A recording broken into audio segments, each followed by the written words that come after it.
Welcome on back to the Fourth and 30 podcast. By now, you're kind of familiar with how we do things. We appreciate all of the support you guys have given us over the past couple weeks, watching us on YouTube, listening to us on Spotify, listening to us on Google Podcasts, wherever you guys listen to podcasts. We appreciate all the support. We appreciate all the comments you guys have left on Facebook, or if you're tweeting at us. We really appreciate that stuff. So keep that up. They're all great ideas, and they all might be worked into a podcast here one of these days. So, we value your guys' opinion almost as much as we value our own, but it's in the ballpark. But this week there were some pretty interesting things happen in the NFL world. One of those being the Texans released J.J. Watt. So obviously J.J. Watt has been huge to the Houston area, but Cody, what do you got on this J.J. Watt releasing from the Texans, and where do you kind of see him ending up? It just shows the dysfunction in the Texans organization even more. Letting a player like him go. If he's unhappy and wants out, there's only so much you can do. You don't really want players that don't want to play for you playing for you. But if he goes where he wants to go, it's going to make Pittsburgh's already good defense even better. If he gets to team up with his brother there, it's kind of interesting wondering where he's going to go. How much Pittsburgh has to spend on him, how much other teams have to spend on him. Will he go to a contender? I've also heard the Bucks in there. The Bucks are the last team I want to see get him. It's just it just adds more excitement. It feels like the NFL offseason keeps getting more and more exciting as every day passes with all the quarterback drama. And now, where's J.J. Watt going to end up? I think once again it's a bad look for the Texans. Their franchise has just gone to trash. A couple years removed from being a contender. But we'll just have to see where he ends up. So on the Texans franchise, I've been probably one of their hardest critics. I know we haven't done much talking in the podcast about them, but pretty much everything the Texans have done, I've pretty much criticized every single move they've made. And if this was a year ago, I would completely agree. It would be a stupid move if they still had DeAndre Hopkins and their team looked like they might be a formidable contender. Problem is they've pretty much shot themselves in the foot already, and they're not a contender. So honestly, I think getting 17 million off the cap for a guy who's only played one full season out of the last three or something like that, I I honestly don't think it's a bad move. I mean, it's because of all the bad moves they made before this that it's not a bad move. But at this point, where they've got themselves set at, I think it was probably the right move for him to make. And I'm sure Houston fans are upset. All he's done for the community, and it's hard to see a guy like that go. I mean, talk about formidable athletes. I always make the argument that it's not an athlete's job to be a role model for your children. Like, yeah, that's your job is to be the role model for your children. But if you want to look for an athlete that's a role model for children, man, JJ Watt is it. He's done everything right in his career. I feel bad that the guy hasn't got a taste of success being in that franchise. Hopefully, he gets to go somewhere like Kansas City, and we will help him get to the Super Bowl next year.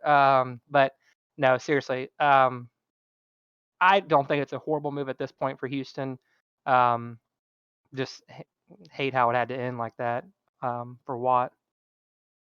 So, uh, in regards to I'd like to compare, J.J. Watt's situation to Deshaun Watson's a little bit because him and Deshaun are kind of doing the same thing. They want out. J.J. Watt wants to win a championship somewhere, and I think Deshaun Watson is just kind of tired of being in that organization. But they both want out. And something that I didn't understand and between the two is no one's criticizing JJ Watt for him wanting a release.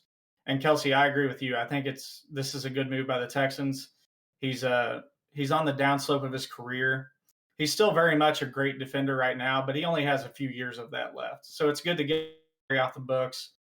And I would Deshaun Watson though, he kind of followed the same path, and you had all these retired football players criticizing him, saying he's young, he doesn't know what he's doing. And I'm just kind of curious as to why Deshaun Watson gets criticized and JJ Watt doesn't. So is Yeah, it from a nationwide perspective?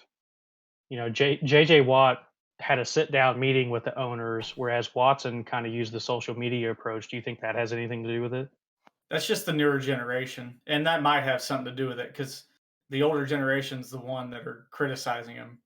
All But that being said, Watson did talk to the owner. He did express his being upset before he talked to the owner, but he still went and talked to the owner and told him that he demanded a trade and he was upset with how things were going. He said he wanted more be able to have more influence in the franchise, and they weren't giving it to him, so he wanted to get out. I do agree with you though, and one of the ironic things is Brett Favre saying something about it. Brett Favre Yep. numerous times wanted out of Green Bay, so take that with a grain of salt. He demanded a trade after they lost the Super Bowl in like '97 or whatever. Then he wanted out of Green Bay at the end of his franchise. The dude has no. That's a glass house that he's yelling from there. Brett Favre is that guy who played for the high school team 50 years ago, and he shows up to all the games and tells everybody how good he used to be, and the kids these days just can't compete. They couldn't play in the physicality of 50 years ago's game. That's Brett Favre right there. well, and the Texans, I think they're making the right move here. I thought they could have traded him for something and gotten something out of it. They should get a compensatory pick for him because someone's going to sign. JJ Watt's going to make a roster. We all know that. And but Deshaun Watson, I would be doing everything I can to keep him. I mean, 2 years ago they were on the cusp of competing for Super Bowls, and it all came to a crashing end. But I understand why Deshaun wants out. Obviously, the culture there isn't in a good spot. But if I was the Texans, I would be doing everything to try to keep him. He's as you'll see later in our show, we all have very high thoughts on Deshaun Watson. Is it Yes. So is it beyond repair with Watson though? Is it past the point of saving his career in Houston? I mean, honestly, No. I don't think you can say it's beyond repair because what's Deshaun going to do? I think he's still a competitive guy. I think he still wants to play football. I don't think he's going to just go out there and take a knee or go out there and not give it his hardest. I think he's going to give it all he's got. But I do agree about trading Watt. I'm not sure why it didn't even cross Houston's mind to try and trade him for a pick because I honestly think if you get a bidding war for a DN like that, a pass rusher in today's league, I think they could have got a pretty high pick for him from somebody that's a competitor. And it's just crazy from the national outlook how Watson's been criticized so much. I don't think the Texans have really done anything wrong in these two scenarios because you got to hold on to Watson and getting rid of Watt's the right move. But from a national perspective, the backlash that Watson's gotten from it is just insane. And it's hard for me being a more of an NBA fan than an NFL fan is that you see that kind of behavior all the time in the NBA. So it's kind of normalized to me. And then to see Watson do it and get so much criticism about it, it kind of like, it seems unfair to me. Why would a young quarterback want to be in that franchise? Yeah, They've done exactly. nothing right the last three. Like Do he's you given it his all, and they've done nothing right. do you feel bad at all for the fans of sports in general in Houston? So here in the last year and a half, you've had the trash can saga, and then Harden has left, Westbrook left, Hopkins left, Watt left, Watson wants out. You had Springer leave the Astros, Garrett Cole leave the Astros. Like Houston in general is just You had the cheating imploding, scandal. but they're just That's the trash imploding can sandal. as like a sports city. They're just having all of their stars are jetting out of there. So do you feel bad Well, at all? Like put yourself in the shoes of a fan of sports, and they lost the XFL team when COVID happened. Like I mean, you put have to yourself in feel a those little shoes. bad for. I mean, I would. It would be horrible if something like that happened in Kansas City. I mean, you have to feel a little bad, but you also have to realize they got a World Series that they probably didn't deserve. So that's a consolation prize for them. Houston, honestly, you could argue they're playing better now that they don't have Harden and Westbrook. The Rockets. I mean, granted, I don't think anyone thinks they have the upside that they had before, but I mean they've kept it a competitive team. Now the Texans are just in disarray. Well, one Yes. third of the problem of Houston you can blame on Bill O'Brien, I think. Like if you're going to channel your hatred or your anger somewhere, you can channel it towards Bill O'Brien. On the basketball side of it is you can be mad at Harden for wanting to leave, but I think your franchise is in a better place right now than it was 2 months ago. And for baseball, you can You know, I don't that They whole earned that. scenario. I'm just saying from a Yeah, fan yeah, perspective. exactly. They Yeah. earned the crap that they're sitting in, but Well, Yeah. and just from their football side of things, you know, the Steelers went through something similar a couple years ago. Le'Veon Bell wanting out, Antonio Brown wanting out, and you know, maybe they should, you know, just move on. Maybe the best decision is to move on, you know, like the Steelers did. And I think me as a fan going through that, I would by the end of it, with all that drama, off the field drama, I can't speak for all fans, but yeah, I do feel bad for him. But it just got to a certain point where I was ready to just start over and move on with some other players. And I think that's might be where Houston's headed.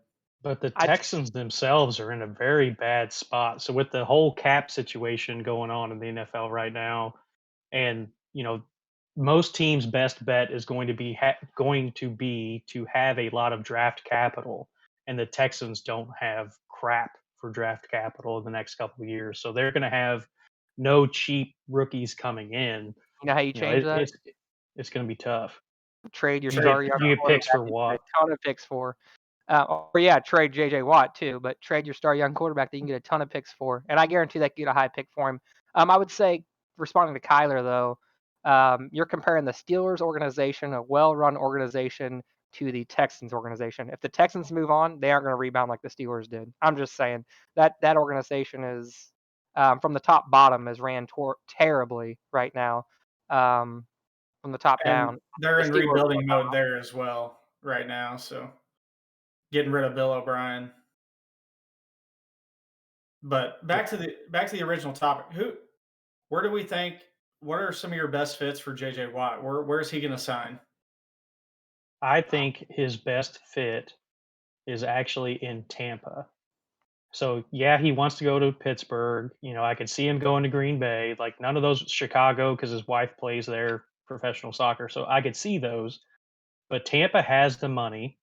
Shaq Barrett is on the record saying he wants to break the bank now. And so yeah, Tampa has the money, but you could get they also have to sign like Godwin, Levante David, and a whole bunch of people too. So, eventually you run out of money to sign people, and Watt's going to command less money than Shaq Barrett's going to command. So, my bet would be on Tampa. I'm going to go ahead and say that after we release Mitchell Shorts and uh, and trade Frank Clark. No, they're not. Chiefs aren't trading Frank Clark. Don't start that rumor. I honestly, he's going to go to a competitor. I wouldn't be surprised if he ended up in Green Bay. That's back home in Wisconsin. I think he wants to go play in Pittsburgh. I just think he wants to win more, and I don't think he'll end up in Pittsburgh because of that. And Pittsburgh already has enough problems with the cap. I think he'll probably end up back home in Green Bay or close to Yeah, home in Green Bay. yeah. It'll be interesting to see how it plays out. Some of the most mentioned teams that I've seen were the Steelers, the Browns, the Bills, and the Titans. So JJ Watt, he's went on record and he said he wants to win a Super Bowl. With those teams in mind, I get that he wants to go play. I think he's going to end up choosing Super Bowl over playing with his brothers. I still think the Steelers are a hot contender for him, and it's all going to depend on what the Big Ben situation. But my money's on the Bills. I mean, if you look at those teams, who's the closest to win a Super Bowl? I mean, the Browns, Bills, and Titans they're there. They're close. Which team will he take to the next level? I'm picking the Bills out of that. I don't see him going to play for the Browns with their history, even though they're not the Browns of old. If it was me, I would pick the Bills over them. They have a better quarterback, in my opinion. Josh Allen on the rise, and I think my money's on the Bills, but I'm hoping he's in the black and gold. So do you think that it would be more beneficial for him if he's in a win now mode to go to one of those AFC teams over a Tampa Bay or Green Bay? Beat me to it, Carl. If he wants to win now mode, I mean, I would choose the Chiefs or probably the Buccaneers. But how are the Buccaneers going to make that work? Like you said, they have to resign. They're having problems of their own, and they may not have the money to spend on a older guy like JJ They Watt. they have They have younger guys that are already proven capable. And they had the most pressures in the league this season. So I'm not really sure they're on the look for defensive line help. But the Bucks do have the most cap space of any team we've mentioned. They do, but they have Shaq Is it Barrett, really an upgrade, though? Godwin. Now, And I think the argument here is, I think that Kyler's saying is, I don't know why. I get what you're saying. They'd save money by going for Watt than Barrett, but they'd get Watt for 2 years and they'd get Barrett for 6. I don't know why you would get older at that position and try and save money that way instead of trying to keep your team together after Brady's next 2 years. I mean, if their goal is to win the next year or two and then go on to Blaine Gabbert as quarterback and lose a bunch of games, then, that's fine. They can do that. But if they want to stay relevant for a while, I think they would go for the younger player re-signing him. I think you also have to factor in the J.J. Watt side of it with how much money he wants to make. Is he still wanting to get paid his full worth, or is he wanting to take a pay cut, or slight or severe pay cut? And if he takes a pay cut, is it to play with his brother on a potential contender, or go to Tampa Bay where he's on a true contender for lesser money? It just kind of, you got to factor in the J.J. Watt side of it too. Because if he wants to take a pay cut to go play with his brother in Pittsburgh, they're going to be damn good. And I don't know Pittsburgh cap situation. I don't know how much they would have to sacrifice, or he would have to sacrifice to go there. And what Tampa Bay gets in the long run with their free agents, how much money he can make there. And like somebody said, the need in Tampa Bay isn't near as much as a few other places, but he might be able to go to another contender, say the Bills, and make more money, but not get to play with his brother like he has expressed in the past that he wants to do. The thing I'll say about Pittsburgh is if they are a legit contender to sign him, Bud Dupree will be gone. Watt will be a cheaper option than him, and he'll give him a couple years of some edge depth there. So there is that option for Pittsburgh. The question is, does he really believe Pittsburgh's a contender? Do teams get scared off by Watt's injury bug, though? Or do you, if you have a chance to sign J.J. Watt, do you take him if you're a contender? It depends how much money he's looking for. Yeah, if he wants a $17 million contract, his list of teams interested is going to be a lot less. If he's looking to play for $5 million, then he will be a more viable option for teams. Exactly. Yeah, if he's going to do that Terrell Suggs 1 year, win me a ring type deal, then he'll be fine because, there's plenty of teams with the need for a J.J. Watt. But if he's looking for 3 years of $15 million, that's going to limit way down what he's. I will say, Carl made a good point earlier, and I know I understand I'm completely biased, but would a player really go to another team in the AFC other than the Chiefs to win a Super Bowl? I'm not trying to say the Chiefs are the only team that going to win a Super Bowl, but no one in the AFC has shown. Maybe the Raiders have shown the ability to beat the Chiefs. The NFC seems a little bit more wide open for a guy like that to go play down there. If he's not going to go to Kansas City, I wouldn't recommend going to Buffalo. The Chiefs routed Buffalo twice this year. I mean, I'm not saying they can't win, but I don't think it's a promising situation with how the things have went. I think you're undervaluing Buffalo just a little bit. You're right. We've played them well twice, but Buffalo's shown that how good they are. You added the JJ AFC Watt. in general would be harder to get out of than the NFC, I think, though. Yes, agreed. But anyway, we'll move on to all of these teams' quarterbacks. So we've got this will probably be a lengthy discussion here, but we've got a QB tier list going into 2021. Some of the rookies may or may not factor into this. We'll see. But Kelsey, who do you have in your bottom Dookie Buns tier? We'll start at the bottom and work our way up. All right, in my bottom tier, as we call it, the Dookie Buns tier, I've got Jimmy G, Jameis Winston, Drew Lock, Mitch Trubisky, Jacoby Brissett, Gardner Minshew, Daniel Jones, and Cam Newton. You and I are going to fist fight over Jameis Winston. That's. What's funny is I actually said that Jameis Winston can be a franchise quarterback. I just can't put him anywhere else right now because no one's seen him play. Tier 5, man. Come on. Okay, how many did you name off there? 1, 2, 3, 4, 5, 6, 7, 8 out of the 32 quarterbacks. So a fourth of the league is Dookie Buns. Well, you got to make this even here. Okay, I'm gonna go ahead. 25%. Okay, if I was gonna move somebody up, it would be Winston, and then actually have them ranked in order. The next one up would be Winston, or Jimmy G would be the next one to bump up. So I could say both of them are former little quarterbacks or whatever. I don't go into the length that you do, but we're similar. I have Darnold, Jimmy G, Drew Lock, and Daniel Jones in my bottom 4. Dang, Darnold. Jimmy, I get that you guys clearly aren't high on Jimmy G, but that guy's won a lot of games in his career. I wouldn't consider him Defense. There's a lot of worse quarterbacks than him. All right, what do you got then, Kyler? Yeah. And my Dookie Buns, I've got Gardner Minshew and Daniel Jones. Those two. So we all agree on those two, I think. Didn't you have both those, Cody? I mean, the Giants were playing better with Colt McCoy at quarterback. I don't know what they're still doing with Daniel Jones, but they don't want to admit they made a mistake, is the truth. Carl, who do you have? Yeah, in Dookie Buns, I have Minshew, Daniel Jones, and then it's really whoever wants to play in Jacksonville this last year. Glennon, I also have him in Dookie Buns, and then You know what's funny? Sam Darnold is my other Dookie Buns pick. So, see, I cannot blame Sam Darnold for coming into a Jets organization with Adam Gase as their head coach and say he's Dookie Buns. I'm not gonna hate on him that much yet. I agree. But a solid quarterback would win you at least 5 games. I ranked the quarterbacks, and you guys would be amazed how high I have Sam Darnold out of 1 through 32. Well, you know what's funny, though, is we all have Gardner Minshew in our Dookie Buns, and there's people contacting the Jaguars about trading for Gardner Minshew as a quarterback. If you'd asked me his rookie year, I'd have him at average or slightly above that, but this year just wasn't it for him. It wasn't the T-sis. How many games did Deshaun Watson win?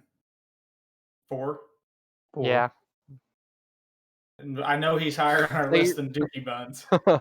and we're not saying he's Deshaun Watson, but he's exceptions to the rule, Kai. To the rule. Oh man. All right, so who do you have in your below average thing, Kai? Below average, I've got Tua. I really just haven't. I don't know what all the buzz is around Tua this year. He clearly got outplayed by a 40-year-old Ryan Fitzpatrick, and they were a better team without him, in my opinion. Cam Newton, where does Cam Newton go from here? I mean, is Cam Newton's career over? Sam Darnold, I have below average with some potential.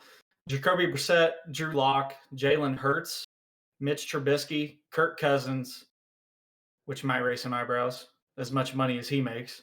Jared Goff, Teddy Bridgewater, and Jimmy G on my below average quarterback tier list. We might have some different names according to ours, because I went with the guys who started last year, with the exception of the backups who maybe started 1 game. But so I didn't put Hurts on my list at all, quite frankly, because I don't pay enough attention to the Eagles. But in my below average, I have Baker Mayfield, Drew Brees, and I don't want to take anything away from Drew Brees because of how good he was, but he's not anymore. Cam Newton, he's retired. Yeah, but I was just going off this last year. Don't take shots at him. He just wanted to take a shot. He just wanted to take a shot at him. That's all he wanted. Cam Newton, Kirk Cousins, Jameis Winston, Carson Wentz, Jared Goff. Taking a shot at another old guy who I respect gratefully, Phillip Rivers. Dwayne Haskins and Mitch Trubisky is below average. Well, I had him in Dookie Buns, so you're way behind the curve. Okay, good. I'm glad I'm not the only one. I'm gonna wait. Hold on, before anybody else goes. Kyler has Kirk Cousins in below average. That is the most asinine thing I've ever heard. I do too. You both have Kirk Cousins in that. You know that he ranks in like top 5 in like every statistical category. He has a 10% win rate against teams above 500, and the Vikings are not a bad team that they've put around him. Then why did Jefferson have such a good year? He's like 1-16 on Monday Night Football. So when he gets in the spotlight, he shrinks. Dude hasn't even played. Anyway. He hasn't been in the league 16 years to play 16 Monday Night Football games. You don't play one year. You prime time games. Prime time. Okay. Thursday night, Sunday night, Monday night. He has like tier 4. Go ahead. Go ahead, Carl. At tier 4, I've got Goff, Locke, Trubisky, Bridgewater, Cam, Andy Dalton, who has a chance to improve that, Hurts, and Heineke. I realize he didn't play very much, but I figured Heineke at least earned a nod to get into the tiers a little bit, even if he's pretty low. But Andy Dalton, I don't believe he's as bad as most people would imply. So I did put him on this list, even though obviously when Dak comes back, he's got to figure some things out. But, he can play football. I'm not going to say he can play winning football. Like, he's not going to probably lead you to a playoff win, but he might get you to the playoffs on the right situation. So I snuck Andy Dalton in there. I agree with that. I think Andy Dalton in the right situation can win games. I wouldn't argue that at all. On my below average, as we're calling it, I've got Wentz, Goff, Sam Darnold, Tua, Bridgewater, and I'm going to make everyone really, really mad right now because everyone knows I'm an avid Alex Smith fan. But at this point in Alex Smith's career, he is a below average quarterback. He did enough to get him there. I think he had like 5 touchdowns to 10 interceptions or something like that this year. Yeah, I've got Alex Smith on the below average. I wish I had a sign to hold up right now that said "terrible take." Can Yeah, punch somebody in the face through. Stats aside, Alex Smith just brings a winning attitude for me, and that puts him above that tier. But I can see why you would say that. I was just trying to be fair. I'm a huge Alex Smith fan, but Hater. right now I don't want him to be my quarterback in the league right this second. All right, and I'm going up to my average quarterbacks. The next tier up, I've got Matt Ryan, Big Ben, Matt Stafford, Kirk Cousins, Ryan Tannehill, Derek Carr, Kyler Murray, Baker Mayfield, Justin Herbert, and Burrow. I feel like solid. Our third category here is solid, and I feel like that's going to encapsulate quite a few people on most of our lists. Like there's a lot of guys competing for that, probably 8 through 18 spot on most people's list. Like they're all pretty competitive in that range. So I don't disagree with many of those. I kind of drew a line. I have like a 3A and a 3B, and I've got quite a few people in both of those. But in 3A, I have Dak, Herbert, Stafford, Murray, Cousins, Baker, Matt Ryan, Big Ben, and Burrow. And in 3B, I have Jameis Winston, Tannehill, Wentz, Garoppolo, Tua, and Alex Smith. So Tua, he's better than his body allows him to be. Like he's kind of a glass house type guy.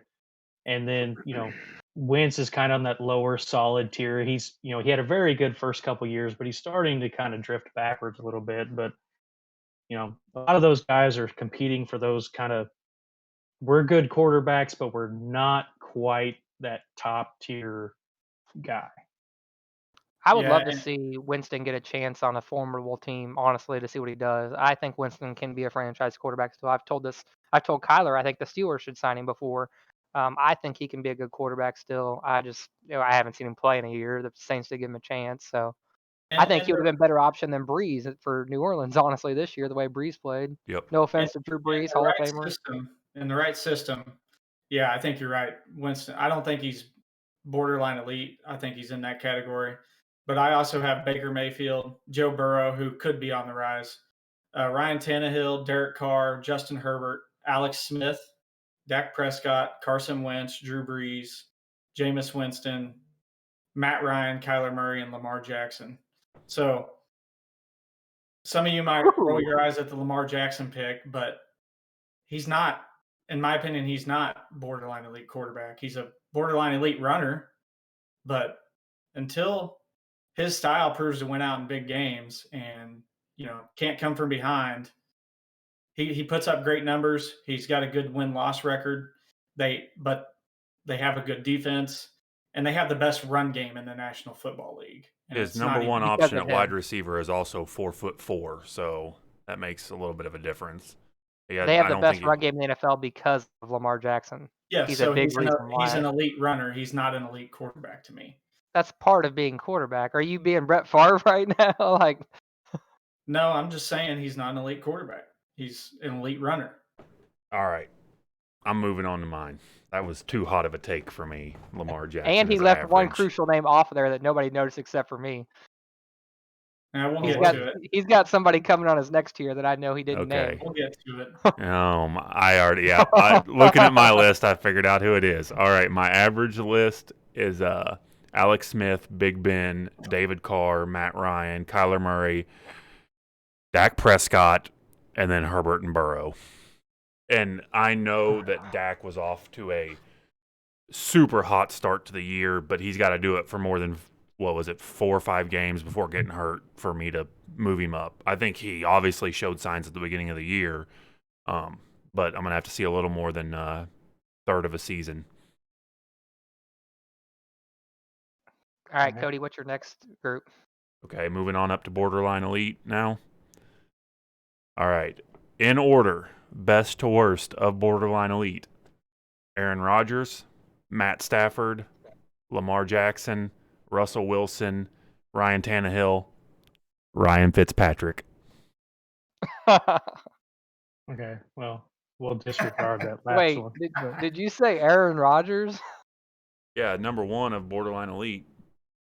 Oh boy. Oh boy, oh boy. Which means he has 2 people on his elite category. Yeah. Anyways, next person, go ahead. He has one. Go ahead, He has Kyler. one. Let's hear this stupid stuff. Well, I agree with you on Matt Stafford, Cody. I think the new, his new situation's gonna allow him to shine. Josh Allen, I got and Ben Roethlisberger. And let me go ahead and just defend that, since I knew I was gonna have to. 33 touchdowns to 10 interceptions, 32nd run game in the league. Offensive line, not good. Young receivers, led the league in drops, and he still had his team 11-0 and 33 touchdowns to 10 interceptions. I thought it was one of his best seasons that he's ever had. So where did you have Kirk Cousins? Below average. So Kirk Cousins this year, and I understand 2 different situations. I'm not arguing that, but when the stats are like this, you cannot have one below average and one at borderline elite. 4,265 yards, 35 touchdowns, 13 interceptions. Pretty much identical stats. When football, you can throw out all the stats you want, but just like Dak Prescott, Kirk Cousins was playing from behind 20 points because his defense was giving up touchdown after touchdown. The defense plays different when you're not playing in competitive games. Yeah, but the defense can also put you in a position where you.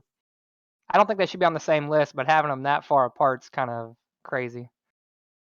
The defense can also put you in a position where you don't have to try hard. You can dink and dunk and do all that stuff, and so that can also make you look better because you're not losing those games. Well, I'm probably the only one that watched every Steelers game in this group here, and I can tell you right now that offense lived and died by Ben Roethlisberger. It had nothing to do with the run game. It had nothing to do with pass blocking. Sure, he does have talented receivers. One of them's a rookie. One of them's in his second year. Juju's in his 4th year. We forget how young he is. And 32nd ranked rushing attack in the league. When you can't run the ball, it puts a big strain on your quarterback. And, like I said, I thought this was one of Big Ben's best seasons he's ever had. Where did the Chiefs rank in rushing yards this year? Well, we haven't got to Mahomes yet. Mm-hmm. All right. But you're making all these excuses, and Tyreek's a 5th-year receiver, I believe. He's the number 1. McColl's a 2nd-year receiver. The Chiefs have the best deep threat and the best possession receiver in the league. But you just used those type of excuses for Big Ben for why he was better than what he is.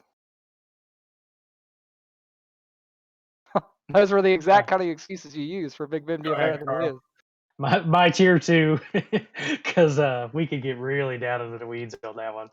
My tier 2 is Russell Wilson, Josh Allen, Deshaun Watson, and Lamar Jackson. So I don't buy into the Lamar Jackson isn't a good quarterback, like he's a runner, like all that stuff. So, as a quarterback, you're kind of just leading your team. And if that's your style, that's your style. Yeah, he's one blown knee from ruining it at all. Sure. But Michael Vick put on the field some very competitive teams, and I'm not going to say that Lamar Jackson can bomb it like Vick could, but like he's not a bad quarterback. He got a taste for the playoffs I mean, I realize he was in the playoffs last year, but he got a taste for winning a playoff game this year. So I only think that makes him just a little better. He's not in that elite category. He's, in that borderline elite, but I don't buy into that, bias that he's a runner, not a thrower. Like he is better at running than throwing, but he's doing what he needs to do to have his team win ball games. So Yeah, I agree with Lamar take. My borderline elite, I've got Russell Wilson, Deshaun Watson, Josh Allen, Lamar Jackson, Dak Prescott, and they're in that order. Lamar Jackson was my 7th rated quarterback. And one thing about Lamar Jackson, would he work in every offense? No. Would Patrick Mahomes work in Baltimore's offense? Probably not like Lamar Jackson does. Would Lamar Jackson work in Kansas City's offense? No. Obviously, your team has to, if you have a guy like Lamar Jackson, you have to base your team toward Lamar Jackson. That being said, since Lamar's taken over in Baltimore, they've been nothing but great. Like, I mean, they've been great since he's taken over Baltimore, and they weren't good when Flacco was their quarterback. But the reason why Lamar Jackson took over that year is because they were doing terrible. Yes, they had the same defense. Yes, they had pretty much the same running game except for J.K. Dobbins they just drafted this year. Lamar Jackson has been the difference. I mean, whether he does it running or passing, Lamar Jackson made that team from a solid to deep to good team maybe to a very good threat in the AFC, and I would say probably the best team in the Steelers division the last couple years without much argument. I mean, the hate that Lamar Jackson receives because he runs the ball more than he passes the ball. There's not many things that irritate me more, and it's because of old style football guys like that's why I called you Brett Favre earlier because Brett Favre chimed in about Deshaun Watson. That's the kind of person that would say that Lamar Jackson isn't capable of winning games or isn't an elite or borderline elite quarterback because I don't have him as elite.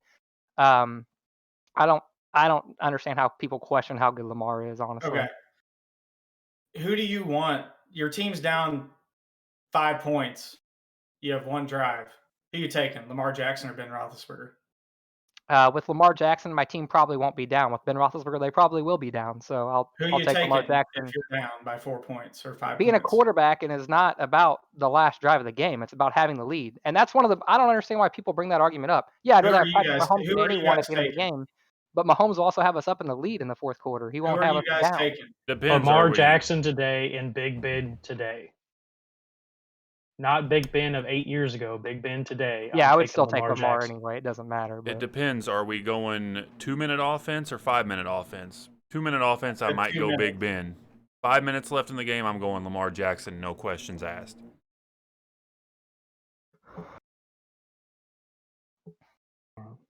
So I think that's everybody's tier twos, right? Yeah. So we'll yeah, we'll move on to your elite quarterbacks. Kyler, go ahead. My lead, I've got Deshaun Watson, Patrick Mahomes, and then I made a 6th tier for the GOAT status untouchable, and that's Tom Brady. Um, you know, uh, Brady is 43 years old, and he's beaten Mahomes twice now, and it's not due to his, it's the smarts that he has and the strategy that has to go about it. Um, that put me at. I don't see anybody putting anybody above Brady at this point. Cody. did you have So Rodgers on borderline elite too? Yeah, I did. Oh, I didn't catch that. So I'm going worst to best here in elite. And this is no disrespect to the GOAT, Tom Brady, but I feel like he is the 4th best quarterback on my list right now. Tom Brady at 4. I got Deshaun Watson at 3. I got Josh Allen at 2 and Patrick Mahomes at 1. On the Josh Allen train. Yeah, I mean, you just can't. He's great. The dude is great. I mean, He's way higher on Josh Allen than I think the rest of us are. Yeah, the rest of us has already mentioned Josh Allen at least I've once. got Allen at 1, 2, 3, 4, 5, 6, I think. And Allen's a great quarterback, great young quarterback, but I think I have him at 6th best. on my list. My top three from 3 to 1: Brady, Rodgers, Mahomes. Everyone in this group knows that I think Brady is the GOAT, and there's no arguing that. And I'm going more off of their ability as a quarterback. I think if you wanted to bring a LeBron James debate into this, if you wanted to take an average team and win a Super Bowl next year, Brady's probably the best guy because he'll probably get all your guys prepared and probably get all your guys ready. But if you're going to go to the argument of who do you want with 3 minutes left in the game and down by 5, there's nobody I'd rather have than Mahomes or Rodgers. Oh, To really? Whoa. bring Rodgers? to bring The Kyler's guy, debate into this. Aaron Rodgers, the guy with 17 fourth quarter comebacks in his whole career? You're Yeah, I taking know. him? I was hoping somebody'd bring Kirk that Cousins statistic has up. more. Kirk Big Cousins is below average. Big But Ben he has also one. loses primetime games. So what Yeah. are you gonna do about that? That Big wasn't Ben. that wasn't a Stop with favor to Big Kirk Ben, Cousins. That bro. was a slight to Aaron Rodgers. Yeah. Big Ben But we has all 35 think for Cousins the is record, fourth all time, we, by the way. we all think Cousins is formidable. You for some reason don't. And you also think Big Ben's borderline elite, so I do. All right. So I've got Mahomes and Brady and Rodgers in that order. So Mahomes didn't play a bad game. You know, he's running for his life the whole time. So yeah, he's lost to Brady twice, but he's really lost to Brady once and lost to the Buccaneers defense once. So, you know, I don't that game I don't think was a Brady versus Mahomes game. And Brady deserves to be in the elite until I guess he's 60 and finally decides to retire. Like he's just, you know, he's going to be up there. He is the greatest of all time. And Rodgers, yeah, does he have some issues when it comes to winning the big game? Sure. But he gets you there and he gives you that chance. So I feel like Rodgers is just on that next tier. He's in that elite tier with those other guys because, you know, you would put the ball in his hands of the 29 other people, 30 other people I've listed because I put a couple backups in there. You know, you would put the ball in his hands unless you had a Brady or a Mahomes. So Yeah, when Brady retires at age 52, somebody somewhere 3 years later is going to say he's not the GOAT, and then he's going to make a comeback at 55 and probably come back and win a Super Bowl. Is it an odd year though? An odd Super Bowl year? Yeah. You know what's That's the you know year what's he'll funny come about this discussion is nobody in this watching this podcast can see how much I've argued for Tom Brady to be the GOAT up until that Super Bowl, and now all you guys seem like you're more on the Brady train than I am, and we all know that's not the case. But all of you guys seem like you're so on the Brady train now. I do remember the chat back when Peyton Manning walked off into the sunset.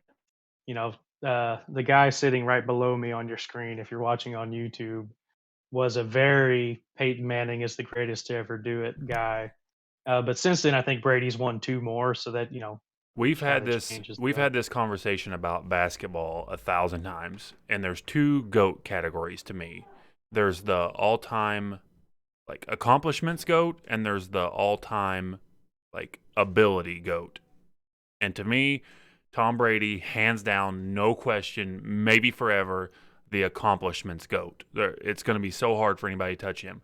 When it comes to somebody that is just the talent that takes to be the GOAT, I've never seen anybody better than Peyton Manning play the game, in my opinion. That's funny because your quarterback right now is probably better. He's just gonna have to. It's gonna. I mean, he hasn't done it for as long as Peyton has. Peyton was so good for so long.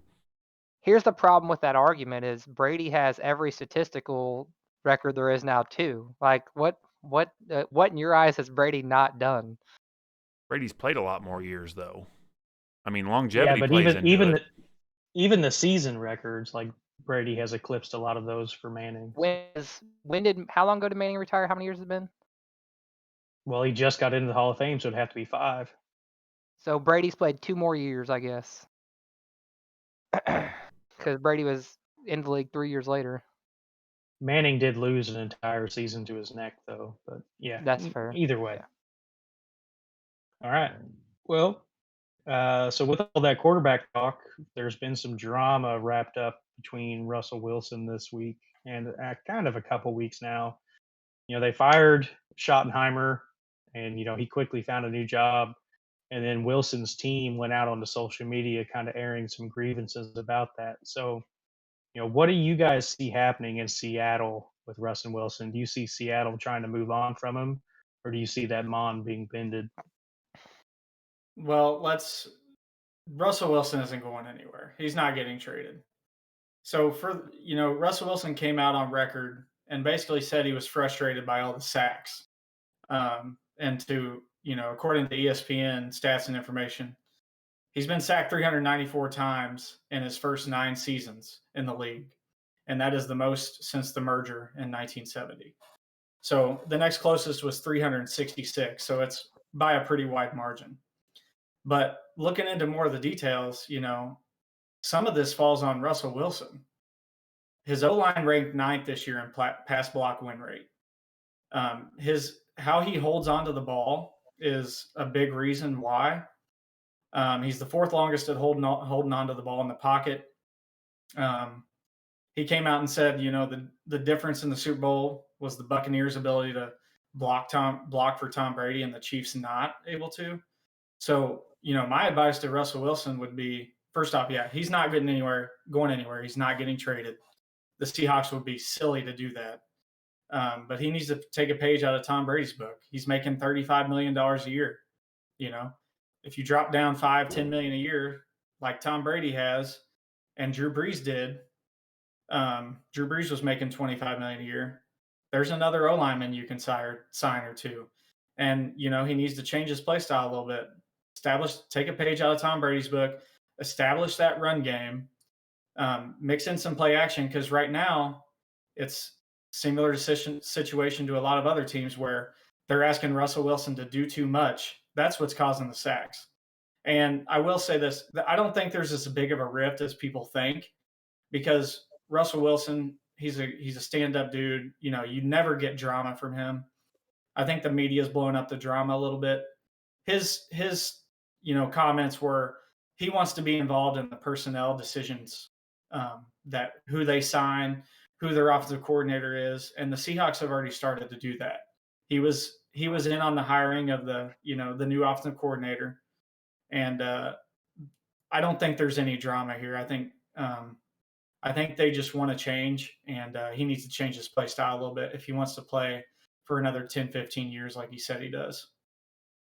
Yeah, so actually, this is really funny because you went through pretty much all of my notes.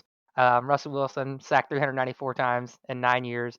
There's a few guys who played only 7 or 8 years that would have been about that range had they played a 9th year. But it's pretty obvious that Russell Wilson's going to he's 20th most sacked all time in 9 years right now.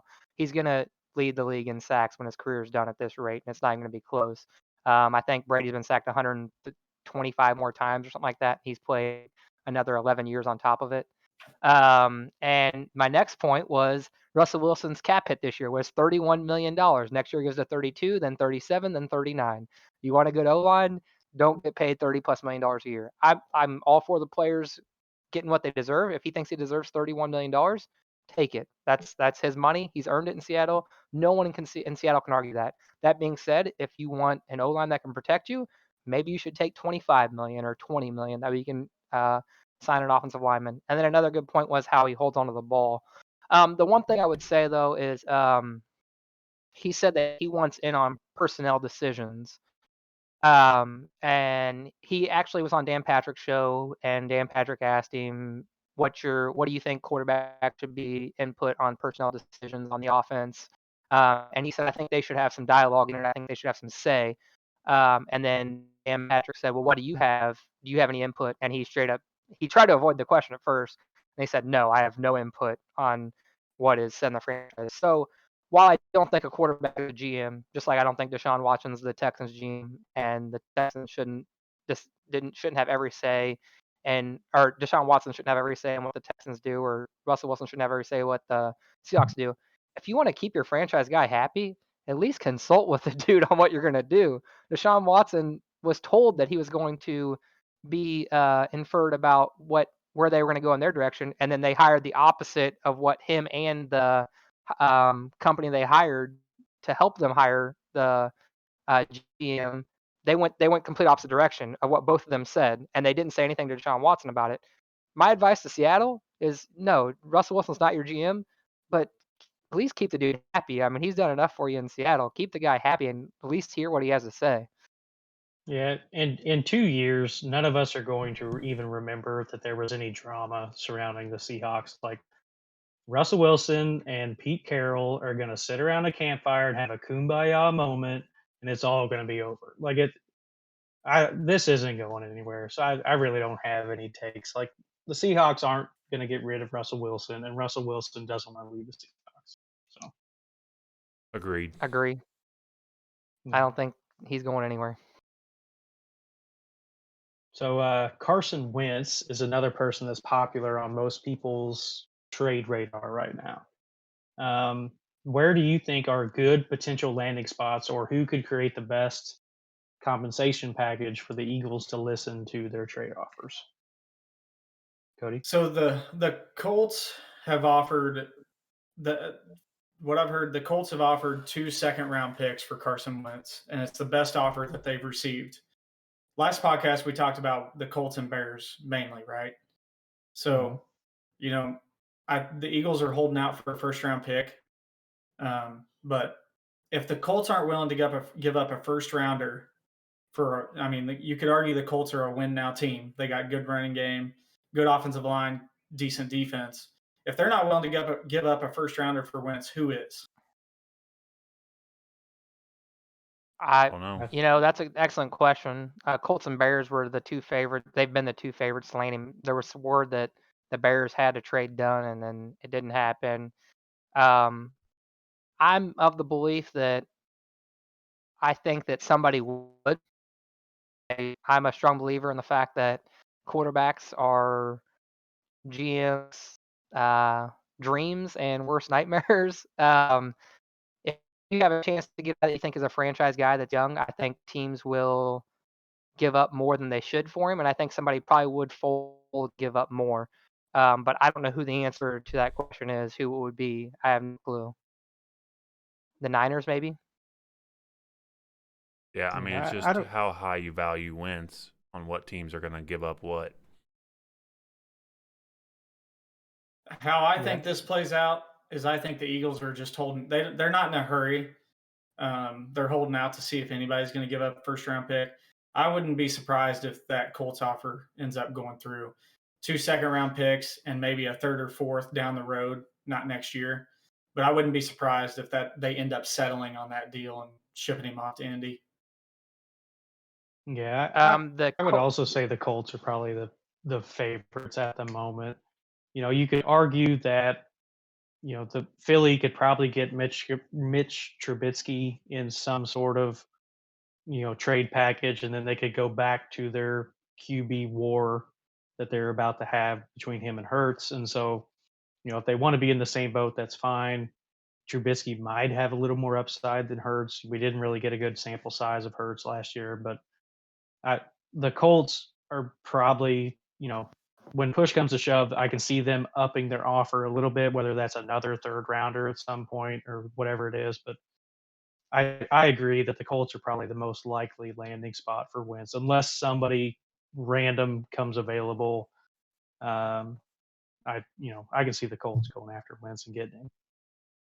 So the only thing I would say is the Eagles should be in a hurry to trade him because the new season date is February 23rd, I think, and the Eagles' Yeah. cap hit will be more as of February 23rd than it would be if they get rid of him before then.